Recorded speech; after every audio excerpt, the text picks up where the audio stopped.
minutes each. I think that's my job as the moderator.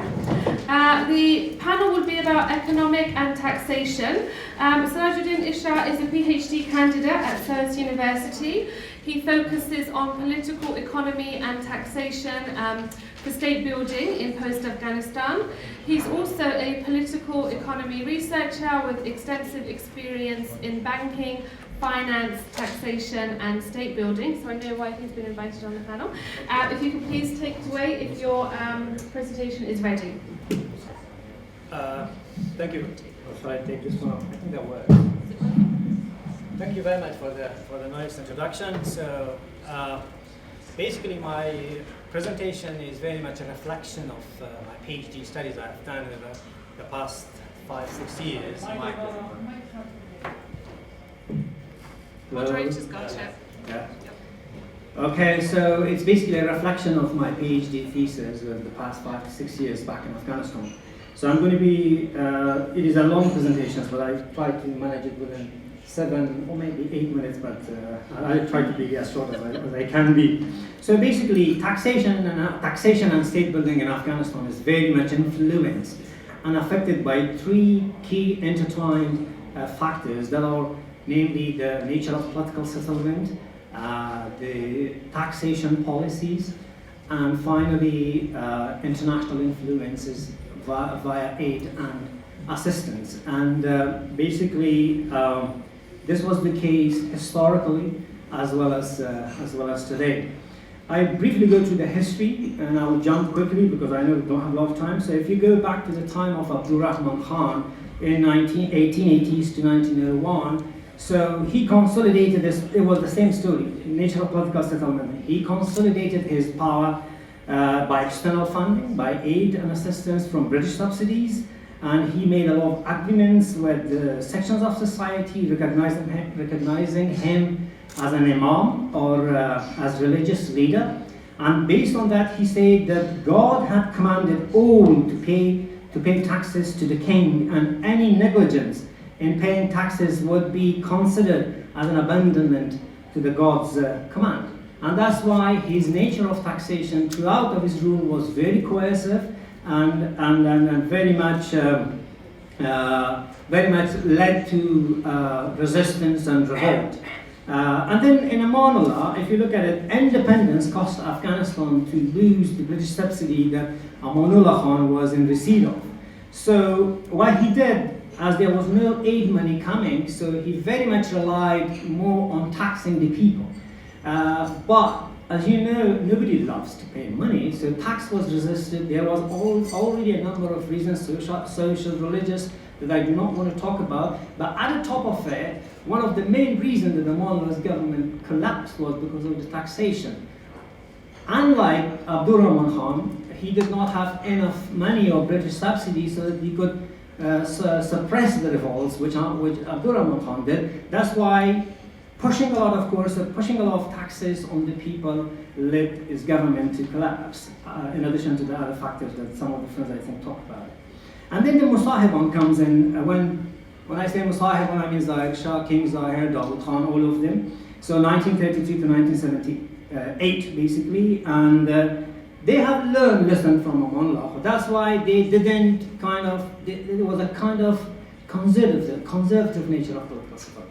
So there was no kind of pressure or tax bargaining from the government side, so that he could not be resisted by the clergy or by the what they call it khans of the time. So that's why tax was very much relaxed, and as a result of which, if you look at the figures, taxation of Amanullah Khan King Zahir Shah, who ruled for 40 years, has never moved beyond 8% of GDP, gross domestic product. Just shortly, I just touch upon the People's Democratic Party of Afghanistan, or PDPA, or the communist era. So they also enjoyed Soviet aid, and they also followed the policy of encapsulation and co-option, particularly with the clergy. But the problem with them is that as soon as the aid has shrunk, or as soon as the aid from Soviet stopped, look at the government of Najibullah. He barely managed to survive for 2 to 3 years, and then he was gone. So coming to the post-war Afghanistan, so which I'll talk a little bit about causes, starting with his policy was very much patrimonialism policy, or a policy based on accommodative approach. So if you compare Karzai's era with that of Musahibon, there is a kind of similarities between the two. Both followed very much conservative nature of political settlement. Karzai did not bother, as a matter of fact, did not bother to challenge power broker at the periphery as well as in the capital. So that's why if you look at, as a result of that, I don't want to go because I don't have that much time, because if you look at different eras of Karzai, there is differences obviously, because there are contestation and elite bargains between the jihadis, the technocrats, and all the way to the fragmentation of the political settlement, to the aid shrinking, and obviously the fact that his relationship in post-2009 election got worse with the United States. Then there are a lot of things to be explained, but in short, his policy was very much accommodative, very much cooperative, and then this led, although our taxation in terms of statistics has gone up from 7% or 8% of the time of Musahibon to 12% in 2012, but that was kind of short-lived, and as soon as he was out of the government for the following 2 years, there was a dramatic decline in the revenue collection. There is a lot of argument about, there are so many other factors behind it because of their transition of international community to this. Okay. And then on Ghani, if we just within the remaining 2 minutes, if I could be a bit quick. So Ghani, basically what he did, nature of political system in Ghani's time, was very much disruptive. He tried, some people argue that his disruption was a little bit selective, but he did disrupt many of the power brokers in the capital as well as at the periphery.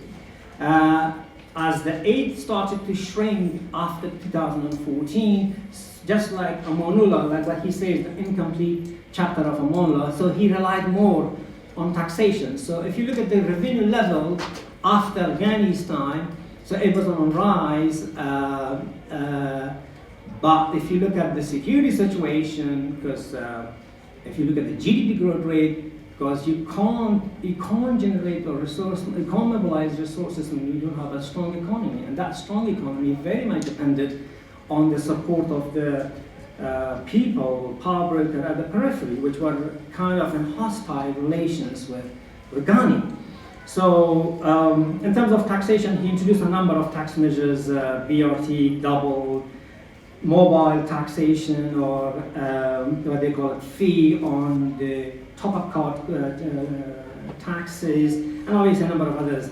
So, but security situation has got worse because of the insurgency has been on rise, international aid started to shrink, and obviously the internal tension that were in there as a result of his disruption policy. There were obviously achievements, not on Ghani, on the whole post-Gun government. Income tax law was revised. There were LTOs, which they call a large taxpayers office, MTOs, STOs, small taxpayer office, MTOs, medium taxpayers offices were all kind of established and created. There was automation of the system, which we didn't have it for quite a number of years. We live in the age of technology, guys, and you can't scale automation. Sectas and revenue department and ASICODA and customs department are two of the very key, I'm just at the end here, key automatic sort of measures that Ghani and his predecessor Karzai, with the help of international community, brought in. So challenges are still there. Our tax base is unfortunately very narrow. I don't want to talk more about it. We have a very strong, big, informal drug economy. Corruption is everywhere. There is a lack of systematic taxation or tax bargaining in the government. There is a high rate of compliance rate. Taxation in the context of many European countries is very, very much voluntary. You pay taxes voluntarily. But in Afghanistan, it's been very much it has been very much pushed by the government. It's not very voluntary compliance. It's mandatory. And there is also illegal taxation. And I have a lot to talk about Taliban taxation, how they do it, because they have source of their money is also coming from there. And obviously, The capacity is an issue, and international influence also has got a big effect on that, because what happened, the international community did not pay taxes for the projects in Afghanistan. And that was a controversial issue between the government and the international community. And also, international community on the other side also supported the cooperative policy of President Karzai. International community at the periphery kind of supported funding to the projects, regardless of who they are funding. So off-budget aid to warlords, off-budget payments to international convoys, and that was all the sort of challenges. Thank you very much. I very much rushed it. Unfortunately, a very short time. I know you could go on about this. It's an important topic and something we need to discuss. And hopefully, in the question time, you can talk a little bit more about what you had left. And now, if we could have Dr. Mustafa Idris Ahmediyar. He has served as a lecturer in the University and Electronics Engineering Department at Kabul University. He's recently, it's very new, achieved the status of Associate Fellow of Higher Education Academy in the UK and is currently a visiting lecturer on renewable energy and power systems at the City University of London. His interests are, as you can imagine, in energy, renewable energy, generation systems, energy storage systems, electrical power systems. And this should be really interesting because that's often used as a key to a sustainable future of Afghanistan. So take it away. Thank you. Thank you, Kutsajan, for offering me a seat, and also thank you for your patience. I know it's just right before lunchtime, so I try to keep it as short as possible. And also, unfortunately, my topic is quite technical, but I promise to keep it short and also explain it the simplest way I can. It's difficult. Okay, so what I discuss here, the topic of my research is on flywheel energy storage. Or simply, it's just the ways how to store energy. A new technology for the time being, until I explain what flywheel is. Let's assume that it's just a battery, a way to store energy. Not a chemical battery, a different type of battery. And then why do we need the storage? Just a short background. Hi, John, please. Yeah, more please. Just one. Yeah, thank you. Why do we need storage? Why do we need to store energy? Traditionally, the energy was generated far from the cities in big power plants and was transmitted to cities that we use or consume. And typically, from the perspective of energy suppliers, whether at the governmental level or at the private sector, the energy, as we can see on the top image, has only two forms, the energy consumption. From the perspective of supplier, it's just two peaks, one in the morning, the peak rises, and then midday falls down, and then in the evening, the energy peak or energy demand rises.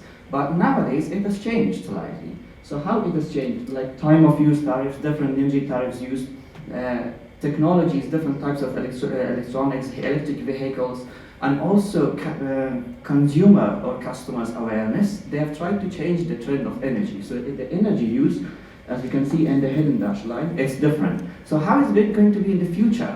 We don't know, it's not predictable. So what is the best or ideal solution at the current time is to store energy at the time when it is in low demand and then use it at the time when it's in high demand. Okay, next please. Thank you. And from perspective of a customer, like at a smaller scale where my research is, this doesn't look that much predictable. As you can see, for example, for a household of 3 occupants, it's quite different. The energy rise is all of a sudden. And then for a 3 occupant in a weekend is different. A weekday is different, a weekend is different, the energy trend, energy use.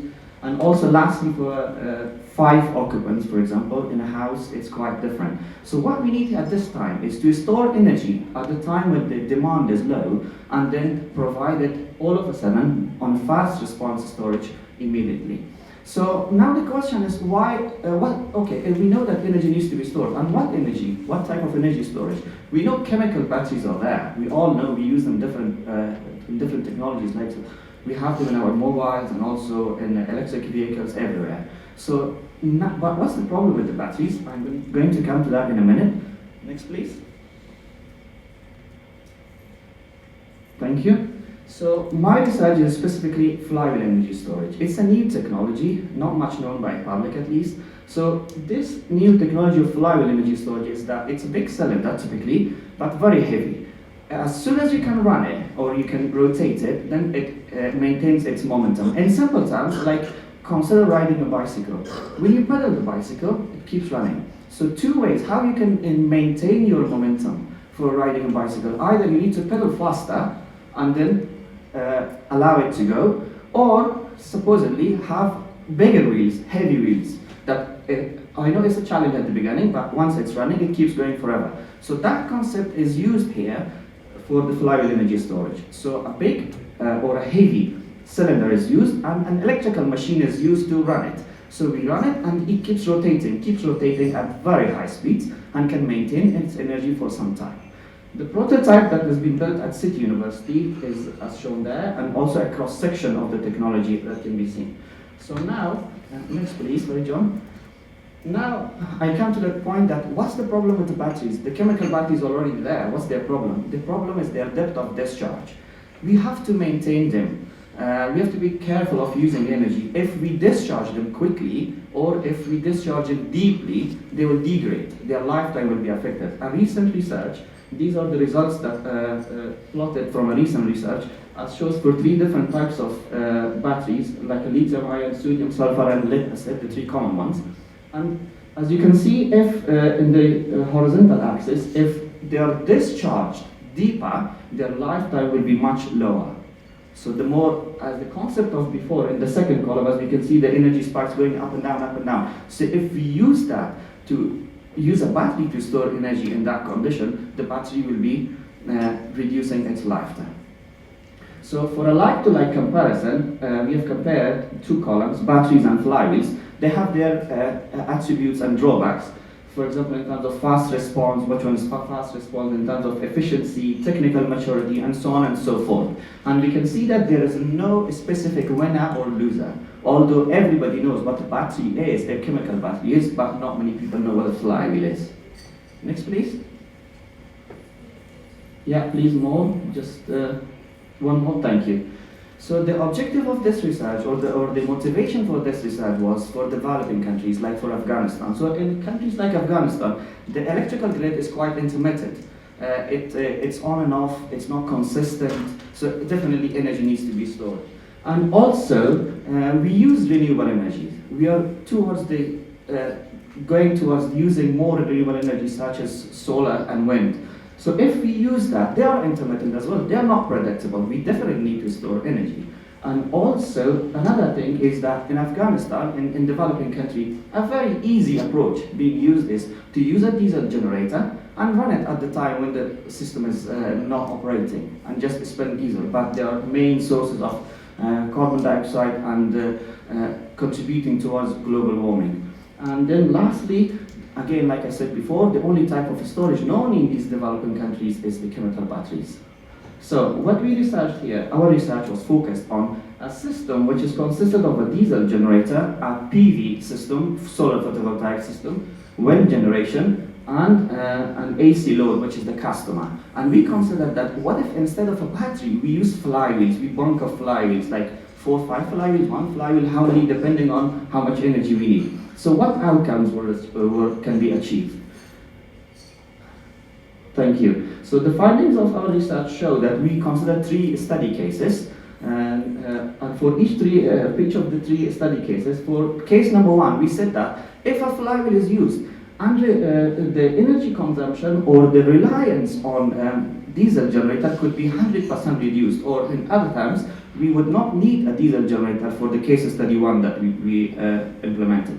For case study 2, the reliance on diesel generator was 50% reduced, and so on and so forth. And for each of these 3 study cases, those are the savings in terms of annual savings, in terms of pound savings. And we can see that approximately 1,500 pounds were saved for 1 year if we used a flywheel, rather than for the case that we didn't use a flywheel. So, next please. And those are the findings in terms of how much carbon dioxide we can reduce, how much we can contribute to, we can reduce the global warming technically. More please. Yeah, further please. Yeah, and these are some findings of our research, that in terms of, especially the last one, shows the communication between the how a customer load is, and then how energy can be transferred between different components as shown on top. And then more, please. Yeah, can you put, yeah, thank you. Interestingly, what we found was the flywheel storage for this particular case performed 73,000 cycles, 73,000 charge, discharge cycle in 1 year. So imagine if a battery was used for that, how long will a battery last? And then the research findings show that if a lithium-ion battery was used, and we only managed to do the depth of discharge, only allow the battery to discharge 50%, do not give more for it, just 50%, it will need to be replaced 5 times in 1 year. But if we discharge the battery farther, as this application requires, then the battery needs to be exchanged or replaced 12 times. As we can see, the life of battery will be really affected by this. Yep.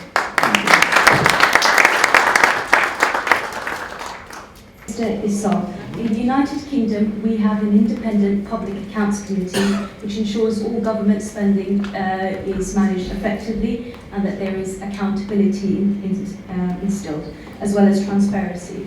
My question to you is, how can we establish an effective public accounts committee in Afghanistan that tackles corruption and nepotism and have an independently selected cross-party chair to enforce this?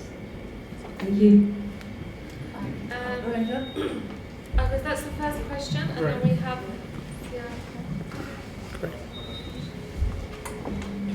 It's time effective to do this. Hi, my question is from Dr. Sarajuddin. Yeah. You talked basically about the history of tax in Afghanistan. Also, you focused on the challenges that we have currently in the country. Perhaps you are running out of time, but you didn't mention the recommendation that we can increase taxes in Afghanistan. So, of course, challenges is everywhere. So, what your research suggests to increase those taxes, which is important for economy of our country? Thank you. And then we'll just have a question over here. I know there's a pillar there. Just here. Well, my question is also from Mr. Isa. I could explain. Okay, so in the UK we have taxes like income tax, corporation tax, value-added tax, capital gains tax, inheritance tax, and so on. Do we have all of these in Afghanistan? And the second question is, and I heard that in Afghanistan, for example, in a market where there's a group of like 100 shops or businesses, each one of them are paying the same amount of tax, let's say 5,000 Afghanis or 10,000. However, in the UK, they're paid based on the amount of profit that they make. And if they're making a loss, then they carry forward for the next year. So does it not have a very impact on the economy of the country if every business pays according to their income or according to their profit? Thank you. Shall I address these 3 questions? Well, just if I could just start from the very last question. So comparing Afghanistan economy or taxation system with that of UK is a kind of not a very good analogy. First of all, UK is a developed country, and if you look at the book by Charles Tilley, Capital, Coercion and Legitimacy, it discusses very good about the 3 elements of state building, one of which is capital. And by capital, he means how the Western economies, including that of the UK, kind of indigenously develop their taxation system. And that, for them, took them like 400 years, 300 to 400 years. So it's not a journey. Paying tax is like taking money.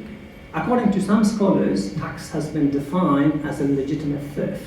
You take the money from out of the people's pockets legitimately, right?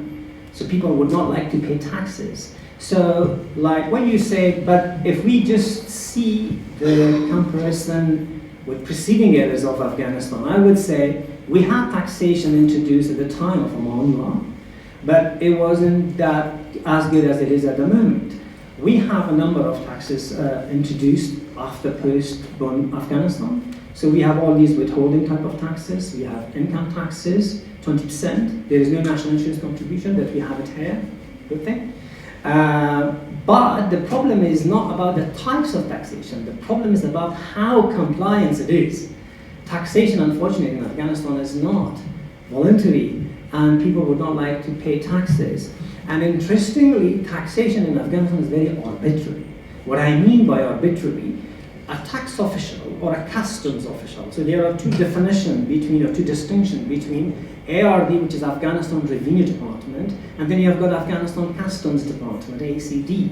So I had 120 interviews last year, many of whom say that Afghan officials just go there and say, okay, this is your shop. Assessment is not robust like what you see it here in the UK. A couple of clicks in the UK will tell you how much you are owed to pay to the government. But in Afghanistan, you don't have automatic system. I told you about sectors, about security, but we have a very long way to go there. So these officials just go there and they just negotiate. That's what they call Joromat. Arrangement based on which they reclassify your tariffs, they disclassify your tariffs, and at points it is very much corrupt officials. And so if I keep talking about this, I think I will keep going to take quite a number of years, and that will take me back to your question about accountability, corruption. Afghanistan is unfortunately one of the most corrupt government in Afghanistan. It's not only because of the government is not doing very well or is not delivering very well. International community has also been part of the game. They are also not doing their jobs good. Like shortly, I discussed that international community in spending, right? You said about spending. They deliver projects off the budget or channel aid off the budget quite for so many years. Still, it is happening like that. I think I don't remember figures, but it is like around 60% of the aid is coming off the budget, and they are exempted. They are given to their own kind of projects. Even Antonio Giostosi has written a paper based on which international community is paying Taliban tax, stipend, so that they could allow the projects to be implemented at the peripheral level. And so you see, how do you increase spending when international community themselves kind of fuel corruption and accountability? And another thing is about that as the flow of aid is coming off the budget, the international community is not accountable to the people of Afghanistan, nor are they accountable to the government of Afghanistan. They are only accountable, they are donating government or jurisdiction, whoever they are.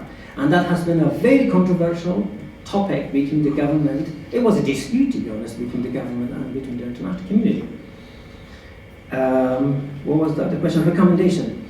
Recommendation, I think, as you explained the depth and the width of the problem, then you could see how difficult and how the challenges are there. I would say that, we have a lot of recommendations. First of all, improving or enhancing your economy very much depends on security. And I use security. If you don't have a secure environment, how would your tax officials go there and impose taxes? Power brokers, commanders, warlords, they still don't pay.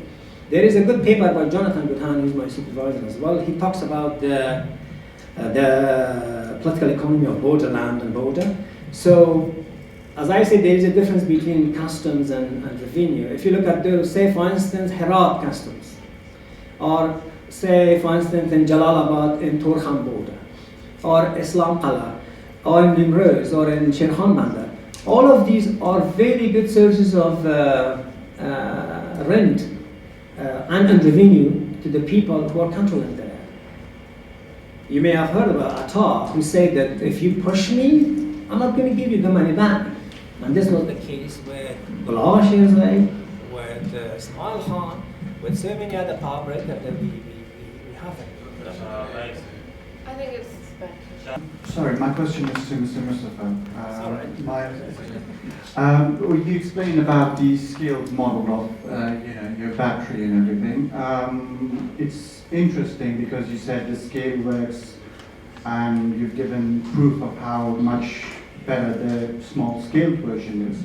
But if you take, say for example, Newton's cradle, It's a small, for people who don't know, Newton's cradle is a small ball you put on table, just leave one and just keeps on clicking. If you scale it up, it doesn't give the same effect as the miniature version does. So you've mentioned that that wheel in a small scale version is doing really well. What if you increase the size of it? Will it have the same effect as Newton's cradle, or have you got any theories on that? Because it sounds more like perpetual motion and all that, so just kind of. We'll get the expert to answer this. Thank you for your question. It's a very interesting question, and because I didn't have the opportunity to explain much about flywheel, I just said my research findings, and it's, to be honest, it's very long. Just to keep it simple, there are two types of flywheels that we can make. One is made of carbon composite, which is very light material, and on the other way we can make it like made of steel, can be made of steel. So the preference is, from the technical perspective, that you make it smaller for the sake of the space, because it doesn't take much space, but you can put them in parallel, same as you use batteries. Why we don't produce batteries at very large scale, like half of this room or something? Because transportability will be an issue. But for flywheel, one other important issue is the safety, because this wheel is very big, and it has high inertia, and the weight is very large. So imagine a very large wheel running at 20,000 revolutions per minute. So the catastrophe, in case of failure, will be quite significant. So in that perspective, it's preferred to be put small scales, but put in parallel with each other, which gives the same effect. We add up the power, simple. And for our particular research, which is it's for the first time, it's being the prototype is produced, but it's not mass produced yet. We are considering laminated steel. Why we use laminated steel? Because in case of failure, one laminate comes out instead of a big chunk of flywheel. Yeah, so thank you. I was saying before, this event would not have been possible without sponsorship. One of our other sponsors is Pure. They are, it's Pure Anar, pomegranate juice from Afghanistan. I think these are from Kandahar. We have apple juice, we have grape juice. It's just at the back there, so please help yourselves, and thank you. We'll come back, we'll reconvene. It'll be an hour and just under, so at 2:30, if you could please be here, that would be great. Thank you very much.